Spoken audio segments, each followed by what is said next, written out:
नमाज की हालत में बीड़ी का जेब में रखना, इसका क्या हुक्म है? बीड़ी हो, सिगरेट हो या इस तरीके की जो चीज़ें हैं, गुटखा है, तंबाकू है और भी जो चीज़ें होती है इसकी कबील की चीज़ें, तो फ़ुक़हा लिखते हैं कि बीड़ी चूँकि ये बदबूदार चीज़ है और मस्जिद ये पाक और पवित्र जगह है, तो ये बदबूदार चीज़ है, इसको मस्जिद में लाना या नमाज की हालत में जेब में रखना जायज़ नहीं है।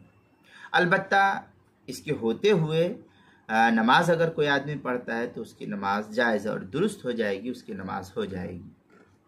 चुनांचे दुर मुख्तार के अंदर है फ़िद्दुर्रि व अक्लु नहमिन सूमिन व यमनउ मिन्हु व तहतहु फ़िर रद्दि व यल्हक़ु बिमा नस्स अलैहि फ़िल हदीस कुल्लु मा लहु राइहतुन करीहा माकुलन औ गैरहु। ये फतवा शामी की इबारत है, जिल्द नंबर 1 सफ़ा नंबर 661, मतलब फ़िल ग़र्स फ़िल मस्जिद, जो HM सईद कराची का छपा हुआ नुस्खा है। हल्बी कबीरी सफ़ा 410 फ़स्ल फ़ी अहकामिल मस्जिद, जो सुहेल एकेडमी लाहौर का छपा हुआ नुस्खा। अहसनुल फतावा जिल्द नंबर 3 सफ़ा नंबर 414, जो HM सईद कराची पाकिस्तान का छपा हुआ नुस्खा, उसके अंदर नमाज के मसाइल का इंसाइक्लोपीडिया जिल्द नंबर 1 सफ़ा नंबर 244, हरूफ तहजीब बा, उन्वान है बीड़ी, इसके तहत जो है इसको नकल किया है।